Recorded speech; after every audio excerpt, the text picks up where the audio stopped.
మహాదేవ శ్రీమాత్రే నమః. Welcome to our channel శ్రద్ధా భక్తి ఛానల్. గత కొంతకాలంగా కూడా మీకు వార ఫలాలను అందిస్తూ రావడం జరిగింది.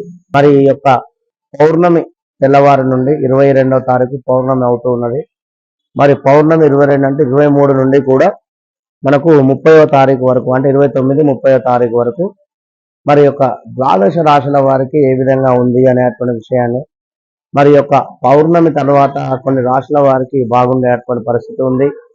గత వారంతో పోల్చుకున్నట్టయితే ఈ వారము కొన్ని రాశుల వారికి ఎంతో కూడా బాగుండేటువంటి పరిస్థితి అయితే గోచరిస్తుంది. కనుక మరి యొక్క ద్వాదశ రాశుల వారికి సంబంధించి మరి యొక్క వార ఫలాలు ఎట్లా ఉన్నాయి అనేటువంటి విషయాన్ని చూసుకుందాం.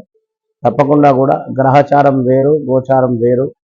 ఎందుకంటే ఒక విషయాన్ని గమనించండి, ఒక మనిషికి 35 సంవత్సరాలు జాతకము అంటే మీరు పుట్టినటువంటి డేట్ ఆఫ్ బర్త్, పుట్టిన సమయం ఏ విధంగా ఉంది అనేటువంటి నిర్ధారణ చేస్తే ఆఫ్టర్ 35 మరలా 35 తప్పకుండా కూడా మీ పేరు రీత్యా కూడా నిర్ధారణ అవుతుంది అనేటువంటి విషయాన్ని గమనించుకోండి. మరి ద్వాదశ రాశులలో ఈ వారము మకర రాశి వారికి ఎట్లా ఉందయ్యా అని చూసుకున్నట్టయితే,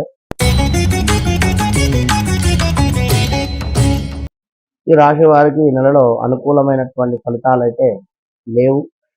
పరిస్థితులు గందరగోళంగా ఉండేటువంటి పరిస్థితి ఉంది.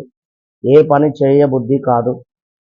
చేపట్టిన పనులు కాస్త మందకోడిగా అంటే నెమ్మదిగా ముందుకు వెళ్ళేటువంటి పరిస్థితి ఉంది. వ్యవహారాలలో శ్రమ అధికం అవ్వడంతో చికాకులు ఏర్పడేటువంటి పరిస్థితి ఉన్నది. కొంతమంది ప్రవర్తన వలన మానసిక సమస్యలు కలుగుతున్నాయి. ఒక విషయమై బంధుమిత్రులతో చర్చించేటువంటి పరిస్థితి ఉంది. వ్యాపార పరంగా నష్టపోయేటువంటి సూచనలు ఉన్నాయి. కనుక ఎవరైతే వ్యాపారస్తులు ఉన్నారో కొంత ఆచితూచి ముందుకు వెళ్ళండి. ఈ వారం ఏమైనా ఇన్వెస్ట్మెంట్స్ ఉన్నట్టయితే కాస్త ఆగండి, నెక్స్ట్ వీక్ పెట్టుకోండి. విన్నారా? ఇంకా చూసుకున్నట్టయితే విలువైనటువంటి వస్తువులను చేజారకుండా చూసుకోండి. స్త్రీ సంబంధిత విభేదాలు కావచ్చును, వివాదాలు కలిగేటువంటి పరిస్థితి ఉంది. తగినంత ఆదాయం లభించదు. చెయ్యని పనికి నిందలు పడవలసి వచ్చేటువంటి పరిస్థితి అయితే గోచరిస్తుంది. ఇక్కడ అర్థం చేసుకున్నటువంటి విషయం ఏమిటి అంటే, మీరు ఏదో మంచి చేయబోతే చెడయ్యేటువంటి పరిస్థితి కూడా గోచరిస్తుంది. కనుక ఈ యొక్క మకర రాశి వారు చాలా జాగ్రత్తగా ఉండాలి.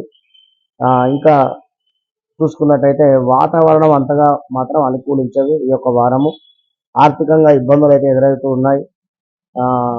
కనుక తప్పకుండా కూడా ఈ యొక్క మకర రాశి వారు ఎట్లా అంటే, మీరు ఎందుకంటే ఏనాడు శని ప్రభావం చేతనే ఉన్నారు కనుక ప్రజెంట్గా గురుబలం అయితే ఉంది. మీకు గురుబలం లేదు అనేటువంటి విషయం కాదు, కానీ అయినప్పటికీ కూడా కొంత ఇబ్బందికరమైనటువంటి వాతావరణాలు అయితే ఉన్నవి. మరి సమాజంలో మీ మాట కాస్త విలువ తగ్గేటువంటి పరిస్థితి, ఆర్థిక పరిస్థితి కూడా ఆశాజనకంగానే ఉంది. సన్నిహితుల సాయము అందేటువంటి పరిస్థితి అయితే ఉంది. నూతనోత్సాహంతో నిరుద్యోగులకు మాత్రము నూతనోత్సాహంతో ముందుకు వెళ్తారు. జాబులు దొరికేటువంటి పరిస్థితి. వ్యాపారాలలో నూతన పెట్టుబడులు అయితే వద్దు అని చెప్తూ ఉన్నాం. గృహ వాహనాలు కొనుగోలులో అవాంతరాలు కలుగుతున్నాయి. కనుక ఇంకా ఉద్యోగంలో కొన్ని వివాదాలు అత్యంత తెలివిగా పరిష్కరించుకునేటువంటి పరిస్థితి ఉంది. వ్యాపార లావాదేవీలు ఉత్సాహంగా మాత్రము వారం చివరన అయిపోతున్నాయి. విద్యార్థులకు అరుదైనటువంటి అవకాశాలు దక్కుతున్నాయి. వారం ప్రారంభంలో స్వల్ప అనారోగ్యాలు బాధిస్తున్నాయి. మిత్రుల నుంచి ఆర్థిక ఒత్తిడి మాత్రం పెరిగేటువంటి పరిస్థితి ఉంది. ఎవరికైనా డబ్బులు ఇచ్చినట్టయితే కొంత ఇబ్బందులు అయితే ఎదురయ్యేటువంటి పరిస్థితి అయితే ఉంది. తప్పకుండా కూడా ఈ యొక్క మకర రాశి వారు హయగ్రీవ స్తోత్రాన్ని చదువుకున్నట్టయితే మంచి ఫలితము గోచరిస్తూ ఉంటుంది. లేదా దుర్గాదేవి అమ్మవారి యొక్క ఆరాధన వలన కూడా మంచి ఫలితాలు ఉంటుంది. All the best.